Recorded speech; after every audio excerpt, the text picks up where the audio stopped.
It began with a dull throb, that kind of toothache you swear you felt before, the one that sneaks in when you're trying to sleep. I thought maybe I'd chewed on something too hard or bit down wrong. But by the next morning, the pain had bloomed into something much worse. It pulsed in my jaw, sharp and rhythmic, like a second heartbeat. Eating was out of the question. Drinking hurt. Breathing through my mouth sent tiny electric stabs through my cheekbone. I held out for 3 days. 3 long days of ibuprofen, clove oil, and trying not to lose my mind. I didn't have dental insurance. I couldn't afford a visit to a regular dentist. Every clinic I called either laughed at me or gave me a waiting list that stretched weeks. One receptionist actually sighed when I told her I had no coverage, as if my pain was her problem. By the 4th night, I was desperate. My face was hot on one side, my eye swollen just enough to make me dizzy. I took a walk just to distract myself. That's when I saw it, a flyer pinned to a telephone pole on the corner of 6th and Brighton. It wasn't even on real paper, more like something printed from a home printer and cut unevenly with scissors. Dr. Grinwell, DDS affordable, painless, no wait. Address scribbled in ink at the bottom. There was a tiny cartoon of a smiling tooth with little arms holding a toothbrush. It would have been funny if I hadn't been in so much pain. I don't know what possessed me.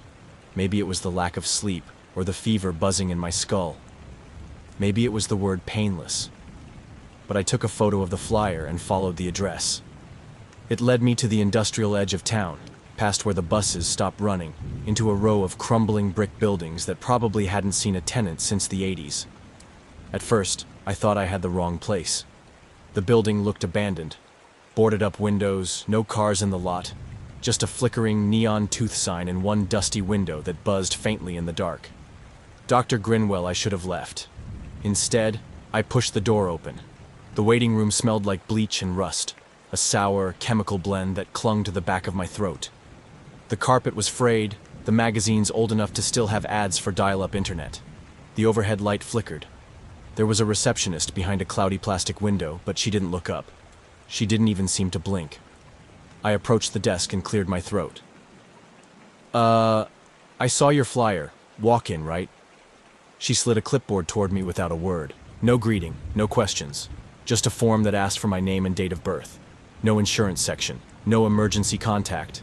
That should have been another sign. As I filled it out, I felt something off. Not fear exactly. More like pressure. Like being underwater, aware of something massive swimming just beyond your vision. I sat down in the cracked vinyl chair and waited. Time moved strangely in there. There was no clock, no music, no sound at all. Even the buzz from the flickering sign outside felt distant, like I'd stepped into a vacuum. And the worst part? I couldn't shake the feeling that I was being watched. There were no cameras, no mirrors, just an empty room and the quiet woman behind the glass. But something in the air, thick and charged, told me I wasn't alone.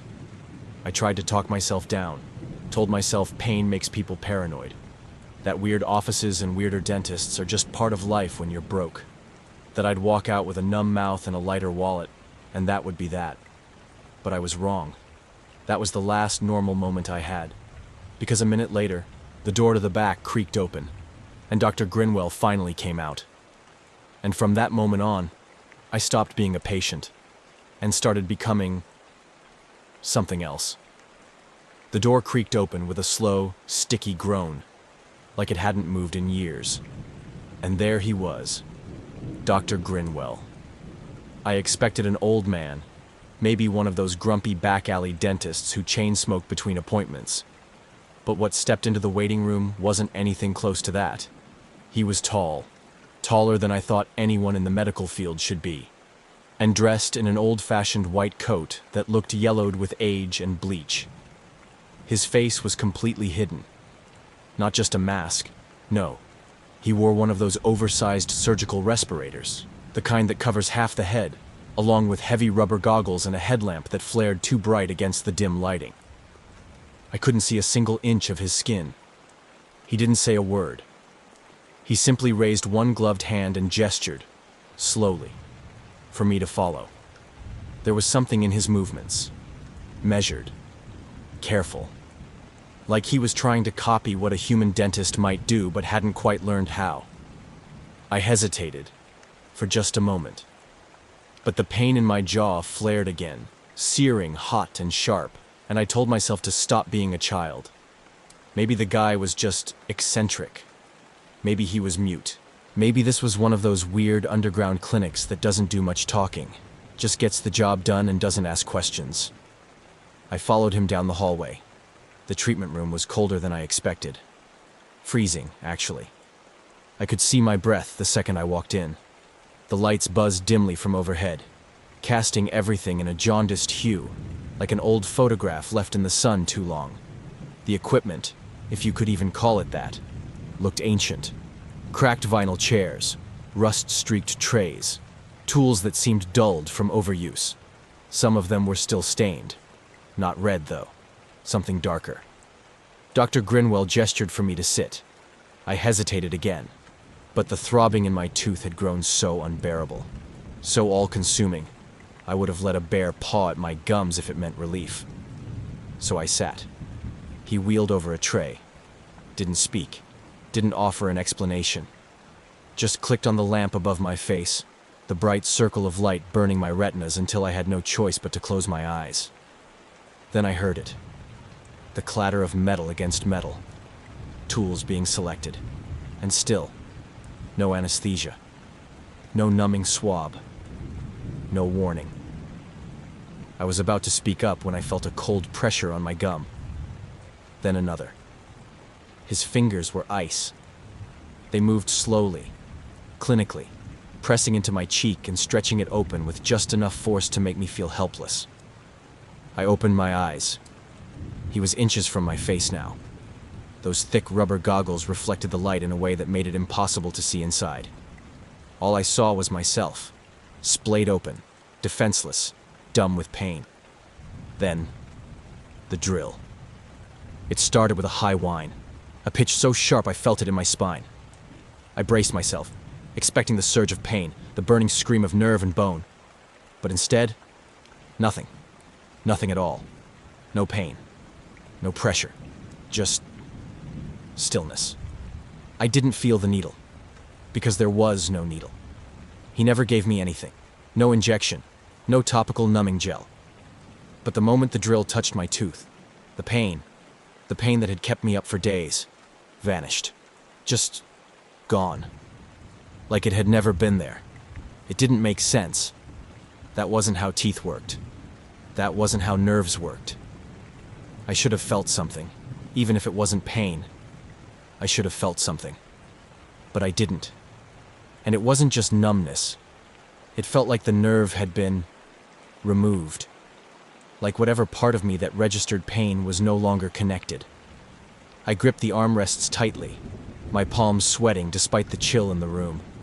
I tried to speak, tried to ask what he was doing, but every time I opened my mouth wider to talk, he inserted another tool.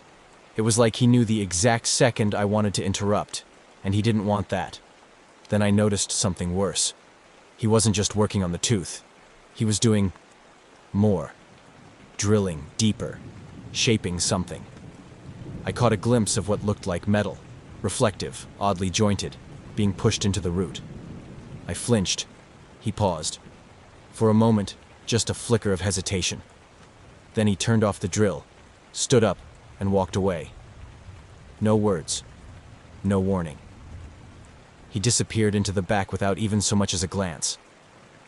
I sat there, mouth gaping, heart pounding, unsure if the procedure was over, or if something much worse had just begun. Eventually, the quiet receptionist appeared in the doorway. She looked at me with that same unreadable expression, nodded toward the front and said, "You're all done." That was it. No aftercare instructions, no paperwork, no bill. I left without saying a word. My legs were shaking. My jaw felt light. Too light. But the pain was gone. Completely. And for some reason, that terrified me more than the pain ever did. I should have felt relieved. No more pain, no throbbing, no stabbing sensation in my jaw. I could eat again, sleep again, smile again. But I didn't feel relieved. I felt wrong. As I walked back to my apartment, the cold air seemed to bite harder than usual, and my jaw, though not in pain, throbbed with a strange pressure, like something was pushing from the inside out. I told myself it was just the aftershock. Phantom pain, maybe. The mind playing catch-up after a brutal few days. But even as I tried to relax, I couldn't shake the feeling I'd left something behind in that office. Or worse, brought something out. Later that night, I was brushing my teeth when I froze. I had this overwhelming sensation. Not fear, not pain, but awareness. Like someone was standing just behind me, watching. I checked the mirror. Nothing. I looked down at the sink. No blood. But when I tapped my treated tooth, I didn't feel it the way I remembered. It didn't give like enamel. It didn't even sound like tooth. It was too hard, too clean, almost hollow. Then came the sound, a muffled noise, like crying. I turned off the faucet and held my breath. It was faint, distant, like it came through a wall. But it wasn't coming from outside or the neighbors. It was coming from inside my apartment. More specifically, from inside my mouth. I laughed. Nervously, sure, but I laughed. Stress does things to the brain. Maybe my nerves were misfiring. Maybe the sound came from the vents. Maybe I was just jumpy. I lay down, trying to sleep it off. But as I closed my eyes, flashes of the office kept returning. That freezing treatment room. The way the dentist had watched me, even through those thick goggles. How he never said a word. And the tools. The way they glinted. Not like stainless steel, but like something older. Reused, reclaimed. The next morning, I decided to go back. Just to ask questions. Just to confirm it wasn't as weird as it felt. The receptionist was still there. Still silent. Her eyes didn't follow me this time. They were locked forward, as if she'd been expecting me. I approached the desk and said, "Hey, something's not right. I think..." She cut me off with a smile. A slow, too wide smile. "Dr. Grinwell is very passionate about his work," she said, calm, chilling. That's when I heard it again. A sound. Faint. Behind the walls this time. Not through a pipe. Not through the vents. From inside the office. It wasn't just crying now. It was screaming. Low, raspy, muffled. Like someone was trying to shout through gauze and plaster. I turned toward the hallway and caught a glimpse of movement. A rolling chair creaking slowly across the floor. Someone was being wheeled. No, dragged. Into the back. Their head was slumped forward. Their body limp. They weren't conscious. I froze. Every instinct in me screamed, "Leave. Get out. Run." But I couldn't. My legs stayed planted. My jaw felt tight, sore, and there was a humming now. Like a low electric buzz inside my head. Then the receptionist said it again, softer this time, almost lovingly. "Dr. Grinwell is very passionate." I left. Fast. But that night, the pressure in my mouth got worse. It wasn't just a phantom throb anymore. It pulsed, rhythmically, like a second heartbeat beneath the gum line. I could feel it. Something moving. Something alive. I looked in the mirror, turned on the brightest light I had, and pulled my cheek wide open. That's when I saw it. The gum around the tooth was discolored, a deep gray purple like bruised skin under glass. The tooth itself, if it even was a tooth, looked too smooth, too polished. And just for a second I could swear. It twitched. Not from my pulse, not from movement. It twitched on its own, like it didn't belong to me. I didn't sleep that night, and by morning, I knew one thing for certain. This wasn't over. Something had been put inside me, and it wasn't finished growing. It started with a taste, metal, bitter, like sucking on a penny. I had just woken up drenched in sweat. My pillow was soaked with drool, thick and discolored. When I sat up, my head spun, my jaw throbbed. Not with pain this time, but with pressure, building, pulsing. I staggered to the bathroom and switched on the light. The mirror didn't lie. My skin was pale, eyes bloodshot. But it was my mouth that terrified me. I pulled my cheek wide and stared. The tooth he worked on, the one that was supposed to be fixed, wasn't a tooth anymore. It was something else. It was perfectly white, but too smooth. The edges were sharp. There were no lines, no imperfections, no wear. Just gleaming, synthetic perfection. But the worst part? The gum around it had started to split. Not from infection, no, from growth. Something beneath the flesh was pushing outward. I grabbed a flashlight and leaned in closer. My heart pounded as I angled it just right. That's when I saw it. Something metallic. Thin strands, like wire or fiber optic cable, were threading out from the base of the fake tooth and burrowing into the pink flesh of my gum line. They pulsed, moved, like veins with their own heartbeat. I gagged, nearly threw up into the sink. That wasn't dental work. That wasn't a filling. That wasn't a crown. That was invasion. And he put it there. I didn't even think. I grabbed my coat and my keys, barely slipped into my shoes. I drove with one hand on the wheel and the other gripping my jaw, like I could hold back whatever was trying to crawl out. I returned to Grinwell's office. This time, I didn't wait. I threw the door open. The bell above the frame rang out like a scream in an empty cathedral. The receptionist didn't flinch. She was sitting perfectly still, fingers folded on the counter, eyes locked forward. "You need to tell me what he did to me," I said. No answer. Something's growing inside my mouth. I saw it. I felt it. She blinked slowly. Then, in the same mechanical voice as before, said, "You're not supposed to come back." I slammed my fist on the counter. "Where is he?" That's when I heard it again. The buzzing. The tools. Somewhere deeper in the building. In the back rooms. The sound of drills and saws, rhythmic and too fast. I didn't wait for permission. I moved past the desk and pushed through the hallway door. What I found on the other side didn't look like a dental office anymore. The rooms were colder, darker. Every surface was stained. The walls lined with old drawers and surgical trays, filled with objects that made my stomach turn. Teeth.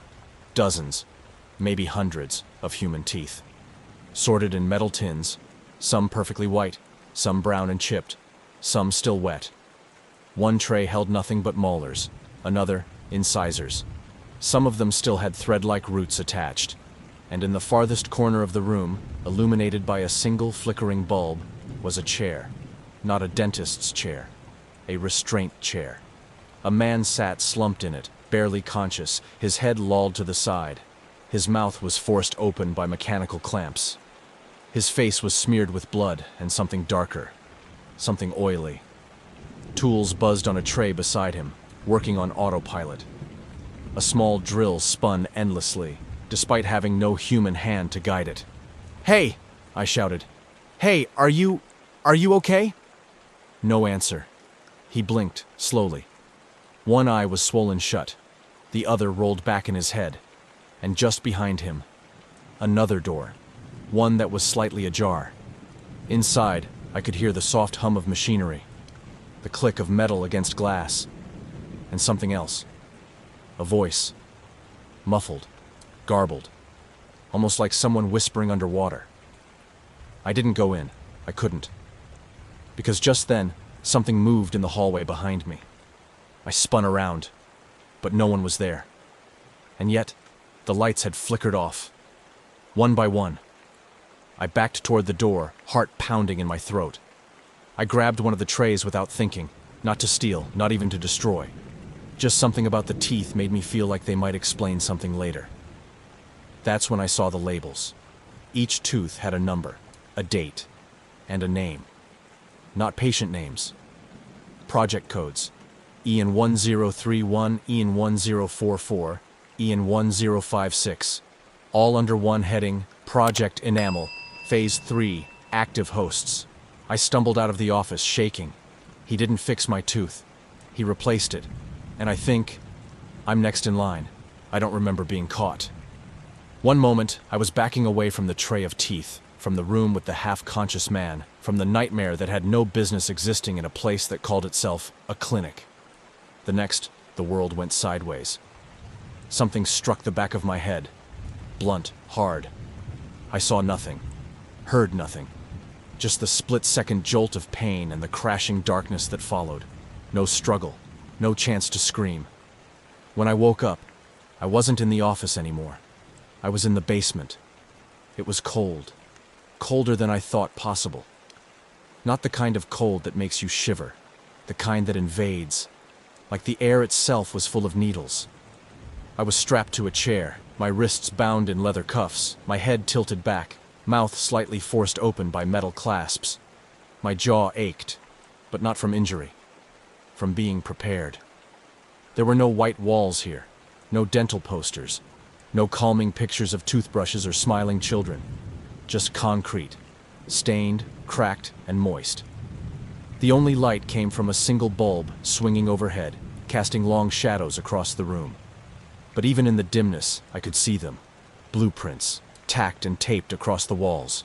Not dental plans, not schematics for bridges or fillings. Experiments, diagrams of jaws, fused with machines, molar regrowth charts, metal filaments threading through human gum tissue. Notes scrawled in a language I didn't recognize.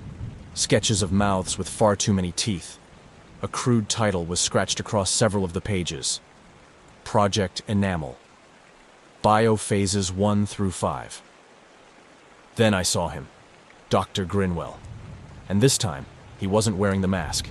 His face was wrong. Lidless eyes. They didn't blink, just stared. Glassy, bulging, permanently open. His skin was stretched tight, almost like wax. His mouth, oh God, his mouth, was stitched at the corners, forced into a grotesque, permanent smile. You could see the thread, black and coarse, biting into the flesh like it had been pulled too tight.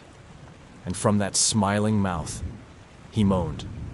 Not a word, not a phrase. Just a low, vibrating hum that came from deep in his throat, like a living machine trying to simulate a lullaby. He walked toward me slowly, pushing a tray. Tools rattled softly. A syringe, a drill. Something that looked like a claw, mechanical and twitching. I tried to scream, but my throat was dry, and the clamps kept my jaw frozen open just enough to stop words. Then came the voice, but it didn't come from him. It came from behind me, or beneath me, or maybe through me. A speaker? A thought? I don't know. You've been selected. Your tissue is compatible. We do not extract decay. We replace weakness. You are now part of the next design. My body fought the restraints, every nerve begging for escape. I thrashed, kicked, bit down. But it was no use.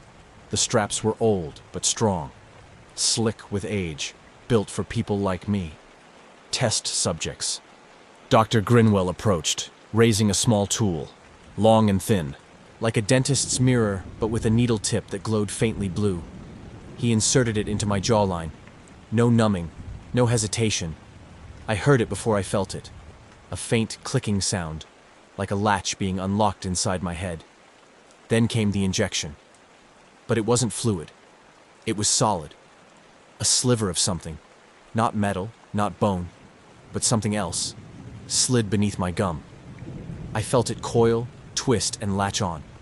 The world tilted. My vision blurred, my mouth filled with blood. Then everything went black again. But before the darkness swallowed me, I heard one last thing. The humming. Not from Dr. Grinwell, not from the machines. From inside my head, like something had woken up and was singing to me. I woke up in my own bed. I don't know how I got there. The last thing I remember was the basement, the cold restraints, Dr. Grinwell's face, that stitched smile, his lidless eyes, and the awful thing sliding into my jaw like it belonged there. Then, blackness. And now I was home. At first I thought maybe it was a dream, maybe the pain, the panic, the terror, all a fevered hallucination. I almost let myself believe it. But then I touched my mouth. My gums felt swollen. I stumbled into the bathroom and flipped on the light.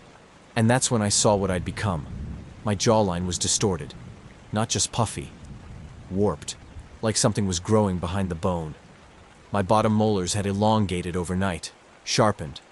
They looked almost like fangs now, but not like an animal's. They were mechanical. Needle-like. Cold to the touch. When I tapped them, they didn't vibrate like real teeth. They hummed. I leaned closer. My pupils flickered. Not dilated. Not red. They flickered, like the static of a broken television. And then came the taste. Blood. Number rust. I spat into the sink. The saliva sizzled. It burned through the metal drain cover with a hiss, leaving a corroded black ring behind. I backed away, clutching the sink like it could anchor me to reality. But there was no reality left. Not the one I knew. Something had been put inside me. Something alive. Something evolving. I couldn't speak clearly anymore.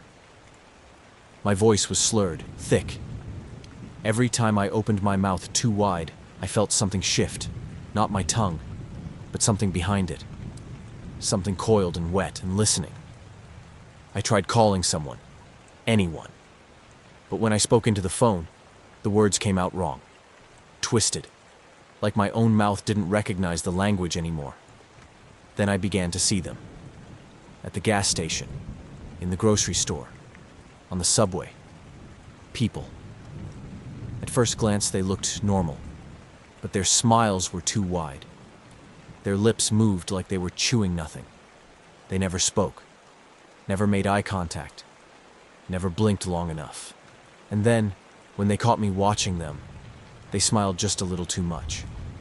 That's when I knew I wasn't the only one. Whatever Dr. Grinwell had done, it wasn't an experiment. It was a spread, a virus, a design, a new species, a whole network of upgraded mouths, walking among us, feeding. I started noticing strange things in public. Pigeons with pecked-out eyes, alley cats torn open and licked clean, rats with bite marks in their skulls, and worst of all, I started craving it too. Meat, raw, uncooked, still warm. I tried resisting. I drank water, ate crackers, forced myself to stay clean, but the more I fought it, the more the thing in my jaw punished me. I'd wake up with claw marks inside my own mouth, bruises on the roof of my mouth. One night, I woke up choking and coughed out a tooth. It wasn't one of mine. It was too large, too old, and it wiggled even after I spit it out. Now I can't trust mirrors anymore. My reflection doesn't match. Sometimes my smile lags behind my real face. Sometimes it keeps smiling long after I've stopped. Sometimes I swear it has more teeth than I do. People avoid me now. Or maybe they recognize me. Some nod at me in public. Some smile that wide, awful, knowing smile. Some hold up fingers.